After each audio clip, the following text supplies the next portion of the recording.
Alrighty, so first of all, welcome to the course. Thank you for joining me. I know we're going to have great fun. Alright, so let's start off by taking a look at what lies ahead for us in the course. Then we're also going to take a look at what you and your artworks need in today's lesson. Alright, so what you do need to realize is that the videos don't follow the module books 100%. In other words, what you're going to learn in the modules and what you're going to learn in the videos are slightly different. So they complement each other and they don't follow each other 100%. So you'll find that there's some things that are in the videos that are not in the manuals, and you'll find that there are going to be some things that are in the manuals that are not in the books. So you need to follow both. They're not a carbon copy of each other. Alright, then throughout the course, just relax. Art is fun. It always has to be fun and has to remain fun. That's why you got into it in the first place. So there's no pressure as you go along. We're going to start at the shallow end and we'll gradually go deeper. So there's no jumping in the deep end. Alright, so what lies ahead for us in the course? Today we're going to look at what you and your artworks need to have. And then we'll go on and see how do we price our artworks and how do we maximize our profit on those artworks. Then we'll take a look at where do we need to sell those artworks.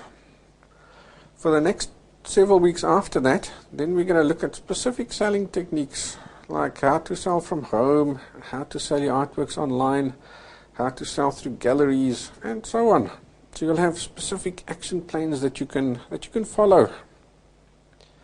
Then along the way, we're going to learn the fundamentals of running an art business so that you know how to run the back end side of things as well at the same time. Now you do need to realize that it's absolutely impossible for me to teach you everything I've learned in 15 plus years of selling my artworks in 12 short videos. So what I am going to be teaching you in these classes is the elements that are critical to success as a selling artist. So we're going to get the basics covered in the course, and from there you're going to have to build and fine-tune what I've taught you to continue your growth. So obviously at this point I do need to mention that what I'm going to be teaching you are my experiences. In other words, the things that have worked for me. What works for you might differ. You may find that in your town or your city or in your specific situation you can't do certain things that I've done, or certain things that I've done that have worked like a bomb may not work for you, and things that have been less successful for me will sell up a storm for you. So test all the different little models and things that we're doing, and then once you've gone through the course, it's up to you to take what I've taught you, evaluate those things and see if it's going to work for you in your situation, and if it hasn't, then adapt it and twist it and tweak it. You know, I'm giving you a starting point. Take it from there and make it your own and run with it. So you do sort of need to realize that even though I'm teaching you timeless techniques in the course, times do change, and for example, what works in today may not work tomorrow. So before you go and commit, say, $10,000 on an art exhibition, first test a small exhibition to see are your artwork selling and stuff like that. Something that you can do from home, for example. Just do an exhibition from home first and see, are my artwork selling? Is it worth my money putting in $10,000 to have a huge big exhibition with all the fanfare and all that kind of things as well? Don't just jump in on the deep end. Start with small steps and then gradually grow from there, and eventually you'll be taking large $10,000 strides if you want to take those steps. Another example is, because you've now signed up for the course, please don't go and quit your day job because you want to become a full-time artist. That's not the best and most efficient way to do it. You'd much rather just start off selling from home, selling on the sideline, selling at craft markets and stuff like that over weekends, and then as you go along and your sales start coming in, then you can use the money and the knowledge and everything else that you've got from your small baby steps and start putting them up into bigger steps till eventually earning enough money to quit your day job, because now you can afford to, because you've replaced that income. Does that make sense? So as I said, the way the Gold course is structured, we'll start off at the shallow end and we'll gradually go deeper. I mean, you decide how deep you want to go. Let's say, for example, you only want to sell part-time. Then what you're going to do is you're going to follow the initial steps we do in the course. That's valid for whether you're doing part-time or full-time. Those initial steps everybody needs to do. And then as we go through the rest of the course, if you want to do part-time, just pick a few that will fit into your schedule and your lifestyle, and how far you want to go with the selling side of things, and just do those parts of the course. Just implement those guys. For example, you may decide to just do the craft market side of things. So that only keeps you busy over weekends. It frees up the rest of the week to still spend with your family and so on. If however you want to go full-time as an artist, then what I suggest you do, follow the initial steps and follow all of the gradually progress through all the lessons until right at the end you gradually opening up more and more and more of your income streams that I'm teaching you in the course, so that you have at the end of the day as many of those income streams as what you can available to you and running and earning your money, and that's how you're going to eventually build this up from a part-time into a full-time income. But it's just really important that if you're going to do this full-time, that you have as many of those income streams as what I'm going to teach you running as possible, so that you don't have all your eggs in one basket. Now,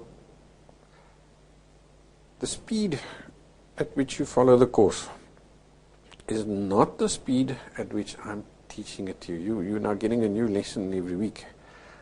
The things I'm teaching you, it's impossible to implement them in a week. So follow the course and make sure that you understand what I'm teaching you over the weeks, but don't try and implement everything in a week. It's just simply not possible.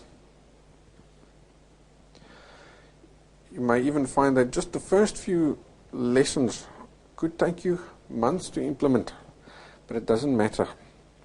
Take your time. Get those initial steps and foundations that I'm teaching you, get them right. And once they're right, it'll serve you very well in the years going forward. So get the base, build on a strong base. Then obviously, how quickly you're going to build everything and grow it, it depends on where you live. You know, if you live in a small city or a small town, things may take longer, because you'll have to branch out wider than just the city that you're living in to make the amount of sales that you need. Or if you're living in a big city, you know, you've got lots and lots of people around you, you may find that it's quick and easy to implement a lot of the different things. And obviously, as with anything, it may depend on how much money you have to throw at it.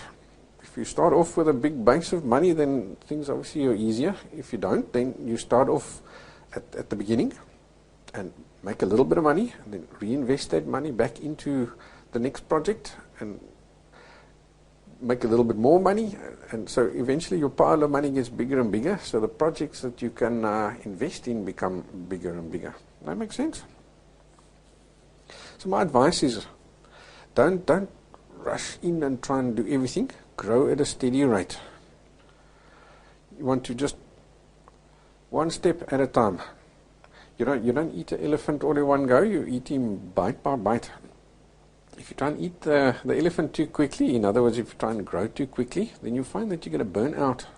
And you end up running into cash flow problems because you overcommit yourself. You know, if you haven't really got $10,000 and you're going for an exhibition and you go and swipe it on your credit card, and then you're going to have that exhibition and it flops, then you've got a problem. But if you have $30,000 already in your account, then to put in $10,000 or risk, you can almost say $10,000 on an exhibition that you've never done before, it may become worth your while, because then you know, even if you've lost your 10, you've still got a 20 back in the bank. Does that make sense? So don't try and grow too quickly. Take it step by step, and take it in steps that you can afford and you can see you can easily do. And you've got the time to fully put in the effort to achieve those goals. But by the same token, don't try and grow too slowly. If you know, really just idle along and, okay, to this week I'll do one thing, and next week I'll maybe do the next, or no, wait, hold on, I don't feel like it this week, I'll do it next week. If you start doing things like that, then what's going to happen is you're going to stagnate, and you're going to lose interest, and then you're not going to do anything, and you will not achieve your goals. Grow at a nice steady pace. We'll be chatting a bit more about that as we go along today. So obviously, through the course, I'm not making any claims about how much money you make, because I don't know where you live. I don't know how much money you've got to invest, and how quickly you can grow it, and all those kind of things. There's just too many factors beyond my control. But what I can tell you is what I'm teaching has worked for me. The business principles that you're going to be learning here are solid, and if you put what I teach into action, you will get results. The key to your success in selling your artworks is that you must take action. If you just read the manuals and you watch the videos as though it was an episode of CSI, you're not going to sell any artworks. If you put in a half-hearted effort like we've just mentioned, you're also not going to see results. So it doesn't matter if you're part-time or full-time. Without putting in some committed action into selling your artworks, you're not going to see results. So that's the first thing that I want you to do today, is I want you to make a commitment to yourself to take determined action on the steps in the course, and then see those actions through to their conclusion. For example, one of the ladies at our Paint Basket website, she saw the sales video showing you how to sell on Fine Art America. So just with that little sales video, she watched it, and she immediately went and uploaded some of her photos following the steps that I showed her in the course, or in the sales video. And within 24 hours, she had made her first sale. Now, I'm not saying that you're going to make your first sale within the first 24 hours. The point I'm making is she took action. She took on board what I showed her, she implemented it, and she told her friends on Facebook about it, that followed all the steps, and she saw results. You've got to take that determined action, and you've got to persistently market all your artworks. That's when you'll start seeing good sales. Especially in the beginning, you've got to have literally a dogged determination to succeed, because let's face it, nobody knows you. You just another artwork in the void of millions and millions and millions of other artworks. You've got to put in that effort so that people can get to know you. But as you put in the steps that we do in the course, you'll make small little successes. For example, you'll just get your signature right, and that'll make a difference. So that's one success. Then you'll take that success and you'll work on something else. For example, getting your image right. And once you've got your image right, now you've got two successes on top of each other. So build one success after the other. Work on little small successes. And the one success makes the next one just a little bit easier, and that's how you build it up. So start at the bottom, work your way up. Alright, so we've actually looked at the first two things that you need to be a successful selling artist. You need that commitment to take action, and you need to be determined to keep at it. If you're going to put up a few artworks and then just leave it, you're not going to sell them. You need to keep putting new artworks, and you need to keep promoting and selling those artworks, telling people about them. And that's how you're going to end up with a growing base of sales from which you can earn yourself some really good money. Alright, so as an artist, there are three sides to your success. You can think of it sort of as a triangle. The first thing that you've got, which is your artworks. So most people just concentrate on that. But they don't realize that there's two more sides to the triangle. And the second one is the signature that you put on the artwork. And the third thing is your name, your reputation, or your image that you create as an artist. You need all three of these to be well known and recognizable to be successful as an artist. Most artists just work on the artworks themselves. They forget about the signature and the name, and that's where they fall flat. So what I want us to do now is let's take a look and see, why do you need these three sides of the triangle and not just your artworks in order to be successful. Alright, so your artworks themselves. When people walk into a gallery or a market or visit a website and they see your artwork, you want them to be instantly recognizable. They must instantly see that artwork and know it's a Nolan or a Steve or a Peter or a whatever. They must know it's and see that it's your artwork. They mustn't have to see the signature. Nobody must tell them that that's a Nolan or a whatever. The style that you're painting in, or you're working in, or you're creating in must be instantly recognizable. They must stand on the opposite side of the room and they must be able to instantly spot that it's one of your artworks. Your signature on the artwork is, you can think of it as a stamp of approval, or a stamp of value that you're adding to that artwork. When people see your signature, then they must know that they're getting a top quality artwork, which is going to increase in value over time. Your signature, even long after you're dead, your signature will still be must still be known and visible and in people's minds, because your signature lives on with the artwork. You can create thousands of different artworks and people will forget what your different artworks look like, but because they've seen your signature on over and over and over and over, they will remember your signature. So that also, having a memorable signature, allows you to create in a variety of styles eventually, because that signature ties all those artworks together. Then the third part of the triangle is you, the artist. Let's face it, our brain is wired at a primitive level to recognize faces.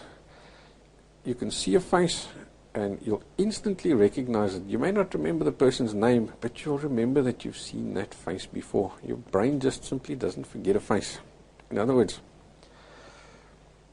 people may forget the individual artworks that they've seen, because over your career you'll now obviously create thousands of artworks, but you only ever have one face. And when they see your face, they'll think of all your artworks, regardless of which styles you've painted them in, or however you've created them. In other words, your face and your signature are two constants where your artworks are constantly varying. So anywhere, anytime you can have constants that you can promote and get people to remember, you're on a winning streak. And that's where, like I say, a lot of the artists fall flat. They promote their artworks, but their artworks are constantly changing. So there's nothing for people to remember. Your signature and your face, and the image that you create around yourself, those are constants that you can make people remember you by. And also, with your face and the image that you create, it's really important, because when people see your face, you can build up that sense of people knowing and trusting you. Because let's face it, would you rather buy from a stranger or somebody that you know? Obviously, you're going to buy from somebody that you know if you can, right? Why? Because if you know them, so that means you feel you trust them a lot more. Now, obviously, it's impossible for people to personally know you. You've got thousands of customers eventually, or people on the other side of the world. But there are ways that you can make them feel like they know you. So as we go along later today, you're going to learn how we're going to do that. But for now, it's just important that you realize that your face and your image is a very important part of selling your artworks. In the end of the day, we're creating a snowball effect. The more people recognize you, your signature and your artworks, the more sales you're going to get and the more money you're going to make. So it'll start off with nobody knows you, so no sales, no money. But as you keep promoting yourself, your artworks and your signature, gradually people start to get to know you, so you start making a little bit of money, and eventually lots of people know you and you make lots of money. Okay. Let's drill down on those three guys, and let's see how we can really make sure that people know and recognize them. Okay, so the first thing is your artworks. You may have sort of started to realize that there's actually a big difference between selling a product like a coffee cup versus selling an artwork. A cup is something that you buy because you need it. So you can't drink coffee if you haven't got a cup to put the coffee in. So you're going to buy a cup of coffee. So you're going to buy a coffee cup because you need that coffee cup. You don't care where you've bought that coffee cup. You could buy it at the dollar store, or you could buy it at a large department store. It doesn't make a difference. You're buying it because you have to have it, otherwise you can't drink coffee. Artworks, on the other hand, people buy them because they want them. It's not a need purchase. If you move into a house and there's no artworks in the wall, you can still live in that house quite comfortably. It won't look as pretty, but you'll still be able to live in that house. In other words, nobody needs that artwork. They want that artwork because they want their house to look pretty. So the buying triggers that you use in selling an artwork is going to be totally different to the buying triggers that you would need to sell somebody a coffee cup or a regular retail product. So if you're already in the retail business and you're used to selling cups and toasters and other physical products like that, you may find that the selling tactics that you use are totally different. So you're going to have to do a bit of relearning and not necessarily forget what you've done, just reconfigure your mind. Things are different when you're selling artworks. Having said that, you do have to realize that selling artworks, those artworks are still, to the customer, a product. Nothing more, nothing less. Yes, we put our heart and our soul into making those artworks, and when we sell that artwork, it almost feels like a piece of us is leaving with that artwork, and it never returns. But for the customer, it's just a pretty picture to hang on the wall, or a pretty ornament to put on the side table. And they're going to buy it because the painting matched the color of the lounge suite, or that little ornament that you've created looks nice next to the photo of the family which they took on a holiday. Those are the reasons people are going to buy your artworks, not because you put your heart and soul into making it. So you do have to just realize that and start working hard on just disconnecting from the artworks that you create for sale. Don't get so emotionally involved. You still put your heart and soul into creating them so that they awesome artworks that people want to buy, but start working on losing that connection of letting go. You have to be able to let your artworks go in order to be able to sell successfully, because if you want to sell successfully, you've got to sell lots of artworks. The more artworks you can sell, the more money you're going to make. But if you can't let go, then how are you going to sell them? Right, so always bear in mind that your artworks are just products, and your customer's going to buy them because they want them, not because they need them. The minute you realize those two things, then you can formulate a plan which you can use to create products that people want to buy, and formulate a plan that you can use to market those products in ways that make people want to buy them. So it's a really important step in the process, is making that realization. So your first physical task for this lesson is to go and figure out what you're going to sell.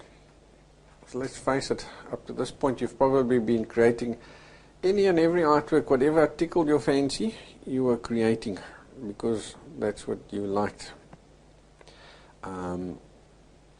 Let's say if you're a painter, you may have been painting seascapes and landscapes and maybe a few abstracts along the way, and so on. Make all sorts of different artworks. Now, yes, all of these artworks that you've created are ones that you can sell. Obviously, some of them are better than others. Some are really good, some are really rubbish. That's just the way it goes. But to make a success of selling, you can't just suddenly throw all these artworks out into the ether and hope that they're going to sell. Yes, you are going to sell a few artworks, but the problem is you're going to quickly find that you'll sell an artwork here and you'll sell an artwork there, because there's no method to the madness. And there's no consistency in your artworks. We need to get more consistency. Like we said before, with your name and your signature, if people recognize them and people know them, they'll remember it, and that's when you start making extra sales. So to get some form of consistency in your artworks, even though each artwork will be unique and look different, you can still create a consistency between all those artworks that will be recognizable. So the first thing is, you don't want to be selling your stinky artworks. You only want to be selling your best artworks. For the simple reason is, people don't want to wonder what quality they're going to get from you next. They must know they're getting consistent quality all the way through. Then also, because your artworks are only products in the eyes of the customer, you want to be selling artworks that people actually want to buy. So if you've got this big conglomerate of different artworks at the moment, some of them people were going to be quite happy to pay money for, and some of them people are, even though you love that artwork, other people won't like it at all. It just simply won't be something that they'll hang on their wall or display in their house or show to their friends. And it doesn't matter how well you've created that artwork. You could have spent days on it and used the most expensive raw materials in that artwork. It doesn't matter. If people don't like it, they're not going to buy it, so you've wasted your time. So you need to make sure that what you're putting up for sale is artworks that people have actually want to buy. Otherwise, you've just wasted your money and your time. So you're going to need to figure out which of the artworks that you've already created and the artworks that you do want to create, which of those ones are the ones that people want to buy, people are willing to hand out their cash for. So in an ideal world, you should already have a good feeling for what will sell, because as you've created your artworks, you've now shown them to your friends and your family and so on, and they've given you feedback. Some said, "Oh, that's nice," and other of your artworks, people said, "Oh, wow, that's stunning! Oh, that's so awesome! Can you make me one too?" In other words, that's nice. Those kind of artworks aren't the ones that are going to sell. They're not the ones that are going to make you money. Yes, you'll sell a few of them here and there, but when you're selling to make money, You can't have a sale here and there. You're looking for consistent sales. So you want to be selling those ones that everybody said, oh, that's stunning, can you make me one as well? Those are the type of artworks that you want to be creating. So what we're going to do now is we're going to go through a little process to figure out which are those most popular artworks. And then at the end of the day, we're going to come out with what we call a signature product. And that signature product is what you're going to become known for. So a signature product is one that's going to sell well, something that you're obviously going to enjoy creating, and it'll fit our requirement for promoting the three sides of the triangle. So it must be instantly recognizable across the room. So what I want you to do is go and gather all those artworks that you've already created, haul them into your lounge or somewhere where you've got lots of space, and lay them all out. So that when you look across the room, you must be able to see as many of your artworks as you possibly can. Now, let's say, for example, you've painted 10 landscapes and 5 seascapes, and all of them are reasonably similar. Then what you want to do is, you don't need to lay all 10 out. Just put out, say, the best 1 or 2. And pack the rest away. And while you're displaying them, then you can also do a little bit of sifting and decide, okay, this artwork I didn't enjoy creating at all, so don't bother putting him out, because you don't want to keep creating artworks that you don't enjoy creating. So put those guys aside, and then also pack away the ones that really came out rubbish and you feel, no, I just don't have any confidence in creating those artworks. Don't bother putting them out either. Put sort of the best of the best out. So let's say, for example, you've got 5 or 10 different artworks, a little bit of a variety sitting out in your lounge. Then what you want to do is take a look at them and choose the best 3. Now, when you choose those 3, think about why those 3 caught your eye. Why are they your favorites? And think of, did I enjoy creating them? Could I create more and more of those? Would it be something that I enjoy doing over and over and over again? Also think of how long it took you to make those artworks. Because generally, the quicker you can make an artwork, the better. Because let's face it, if you can pump out 10 paintings in a day, you've got 10 paintings to sell tomorrow. If it takes you 3 weeks to create one artwork, you're only going to have at the end of the month 1 painting that you can sell. So also just bear in mind how long it took you to create those artworks, because if you're going to be able to create your artworks nice and quick, you can sell them even at a lower price. You don't mind, because you can create them quickly. But if you only be able to create 1 artwork a month, you're going to have to sell really, really hard, to work really hard in that last week of the month to sell that 3-week painting. And if you don't sell that 3-week painting, you've got a problem, because now you haven't made your budget for the month, because also you have to sell that 3-week painting for a month's worth of income. So that puts you under a lot of pressure when it takes you long to create your artworks. When you're looking at your artworks to choose, also think of what kind of variety can you add to those artworks. If that artwork that you've created is so unique that there's only ever going to be one, it's pointless. You can't sell that artwork. It's better to just keep it, because to sell commercially, you need to be able to create artworks that are recognizable. So you'd have a whole range of seascapes, for example. Each seascape must be unique, but they'll all sort of have the same style and twist to them, which will make them recognizable. So if you can't create a huge variety of those artworks, then it's absolutely pointless. Alright, so the varieties that you can use, they can either be a similar subject, for example, a range of seascapes. I mean, there's countless seascapes that you can paint, right? Or they can be totally different artworks, but they can use a specific technique.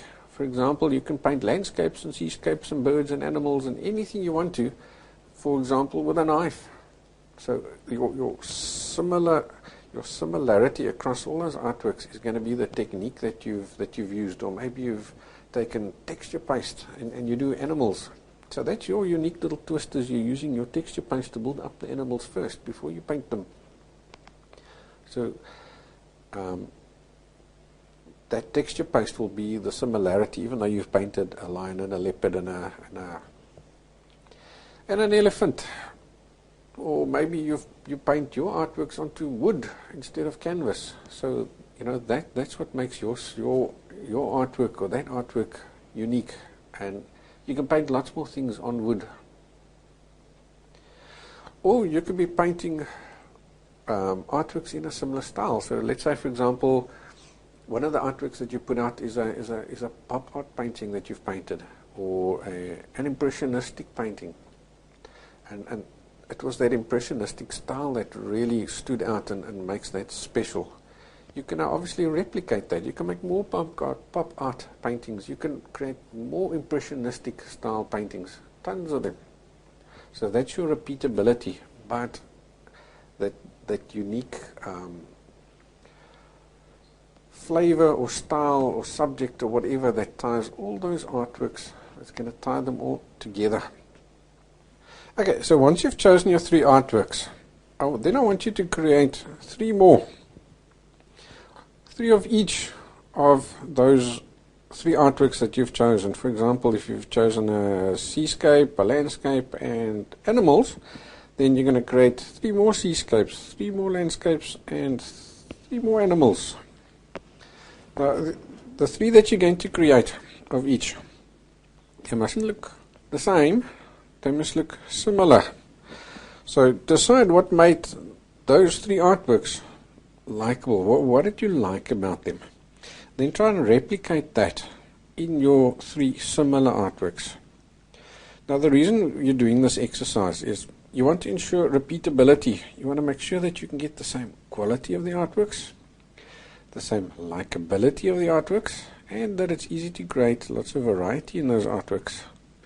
Now, I know it sounds like a lot of work, and it is, but trust me, if you do it now, it's going to save you a lot of headaches later, because you don't want to end up marketing artworks that you can't create a lot of variety in, because people want original artworks, so they're not going to pay you for artworks that all look the same, or copies of previous ones, just little changes. That's not good enough.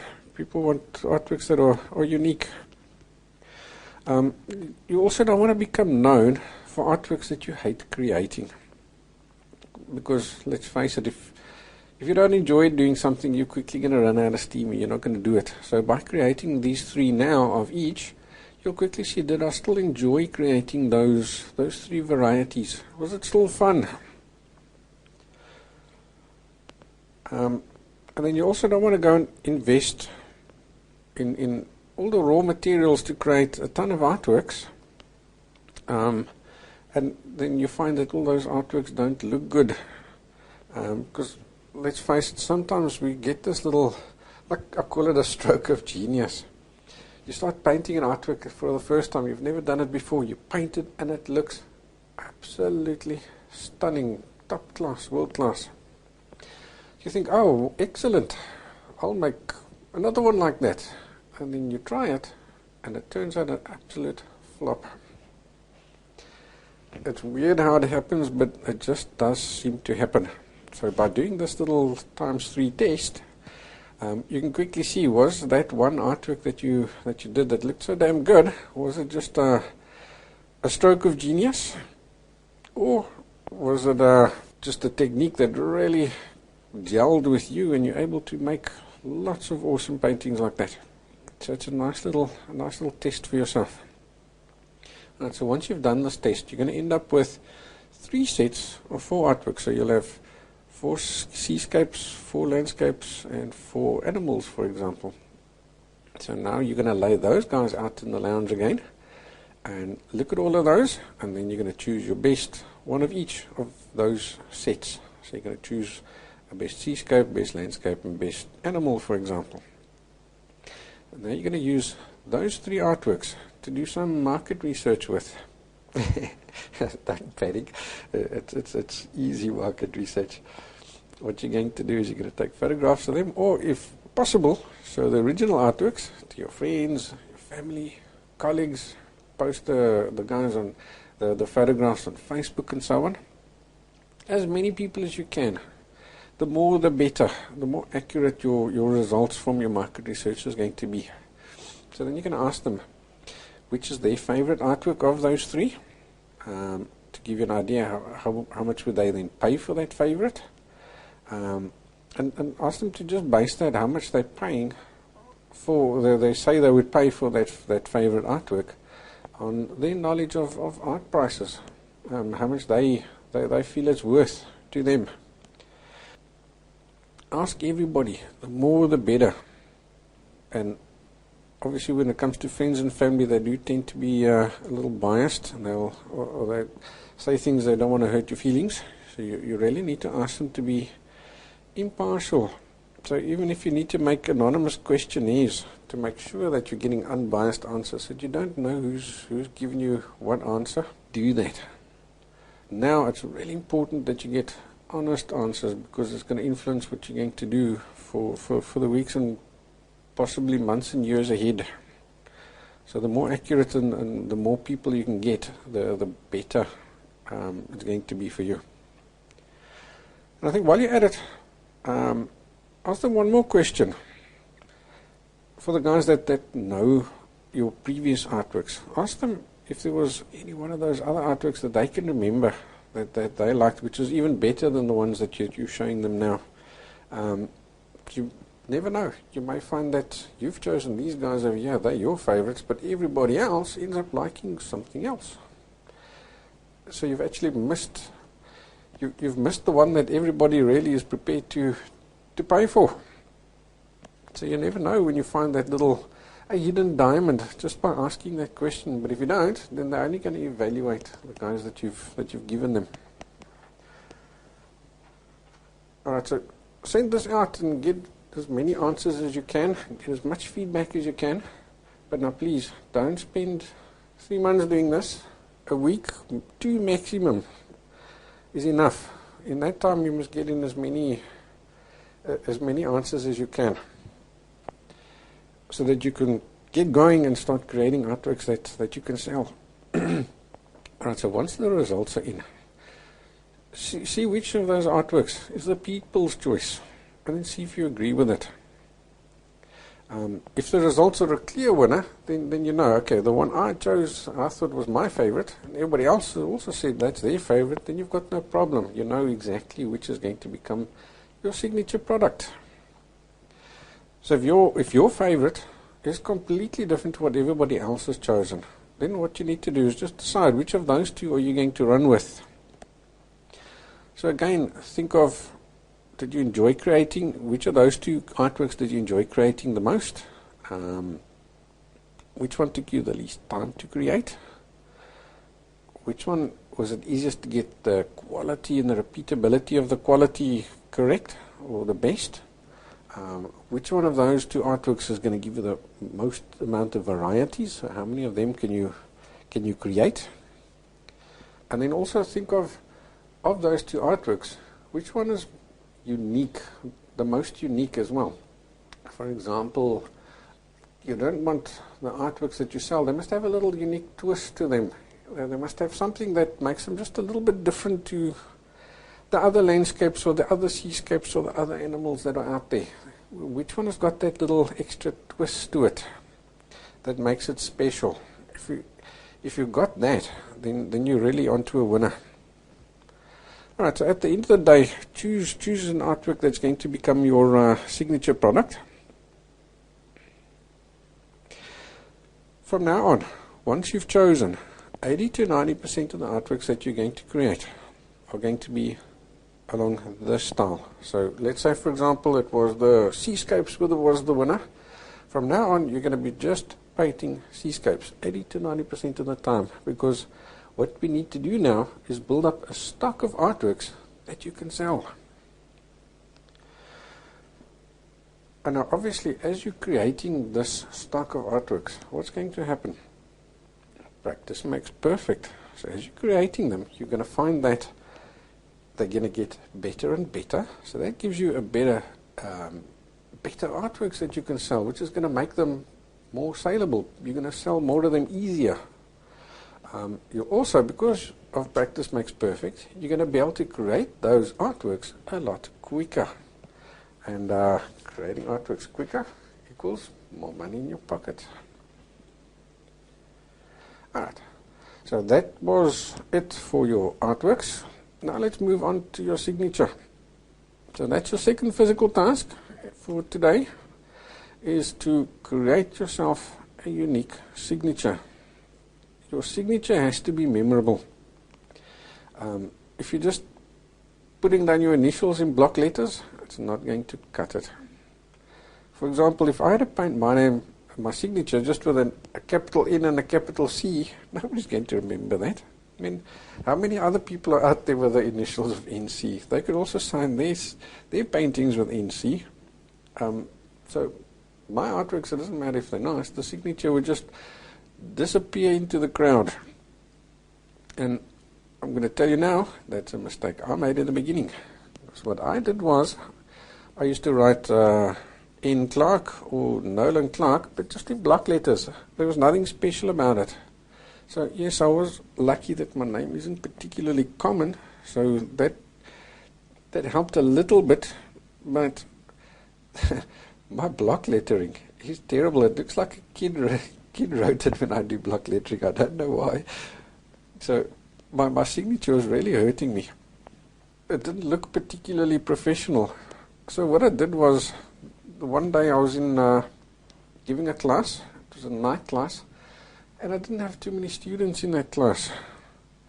So I sat down and I designed myself a unique signature. To do that, I took a large page, and then I just sat and made a whole bunch of different varieties. Now, I had seen other artists' signatures. I went around and I did look and see what the other guys, how were they signing their artworks. And one sort of just stood out for me. The guy had signed his name, but he'd elongated one or two of the letters. And I liked that. So I thought I was going to do something similar. So I played around and I created all these varieties. And then I asked my students, what did they think of it? So between me and them, we tweaked and twisted the signature a little bit until it looked like the one I've got now. And since then, instead of where people used to see my artwork and say, oh, that's lovely and all that kind of thing, now they'd look at the artwork and say, oh, that's awesome. And then they'd say, wow, I really like your signature. So that's made my signature just stand out and remember it. So now it doesn't matter what I paint, people recognize that signature. And you want to do the same. I can tell you now that hour that I spent designing that signature of mine was easily one of the best hours I've ever spent when it comes to selling my artworks. Because now I can even put out an experimental piece of artwork that looks completely different to anything else that I paint. I've got that little stamp of approval in the corner which says it's mine, and people know that what they're buying is good quality and worth the money that they're paying for. So sit down and design yourself one as well. And then from now on, I want you to put that signature on everything you do. You're going to put it on your artworks. You're going to put it on any correspondence that you do, your letterheads and so on. You're going to put it on your adverts, everywhere, your business cards, you name it. People must see that signature and they must recognize it. That's yours, it belongs to you. Alright, so far we've got a signature style with our artworks so that they're nice and memorable. We've got a signature that people can easily recognize and remember you by. So the third part of the triangle is you. So would you agree if I say similar personalities are attracted to each other? In other words, are you going to be friends with people that irritate you? No, of course not. You're rather going to be friends with people that you can relate to, people that have got similar interests and likes and so on. Because that gives you something to chat about and something that you can feel, something you can build a bond on. Now, the same thing goes with your customers. As you grow your business, you want to attract customers that will buy from you again and again. You want customers that like you and customers that will recommend you to their friends.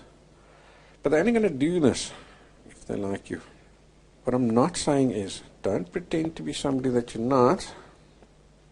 You've just got to think of who you are and who do you want your ideal customer to be. What will be the things that they like, that you also like? What can you use to create a bond between you and your customers? And if you really go and sit down and think about it, you'll find that the answer actually comes quite naturally. For example, let's say you've got a quirky, fun personality. So chances are you're probably creating quirky, fun artworks as it is, because that'll be the kind of things that you like. And guess what? The kind of customers that are gonna buy your artworks are going to be customers that like quirky, fun things. So they'll probably be quirky, fun people themselves. Make sense? Right. When it comes to marketing yourself, now, if you call quirky and fun, it doesn't help you have boring adverts. Your adverts also need to be all quirky and fun, so that everything all ties into each other. So your adverts need to be fun and quirky as well. When you have an exhibition opening, you're going to dress all quirky and have all the decor will be all quirky and stuff like that. But doing those things, you're going to attract the quirky, fun people that want to buy your artworks. The point I'm trying to make is figure out what your personality is and let that come through in your artworks and your advertising and everything else that you do. We call this branding.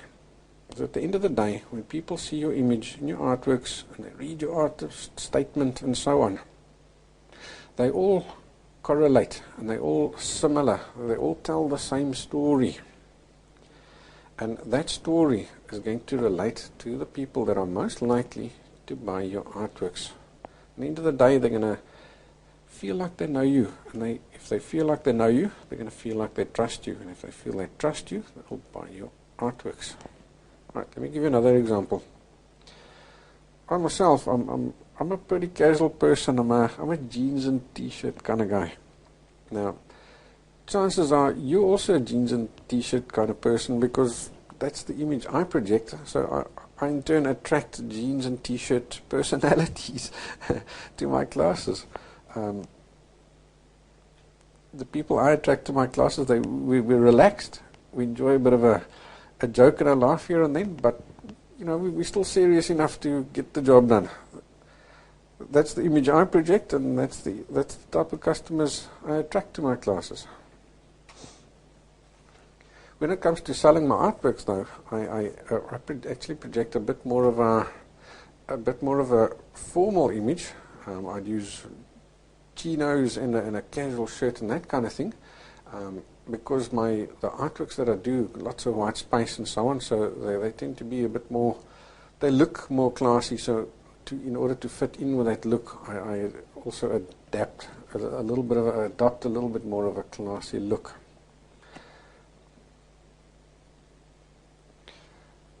Let's say you're looking to invest your savings and you want to give your money to somebody that knows how to work with that money and grow it for you. So you call a broker. Now that broker arrives at your house in a jeans and a t-shirt and he's got a beat up VW Beetle, Volkswagen Beetle.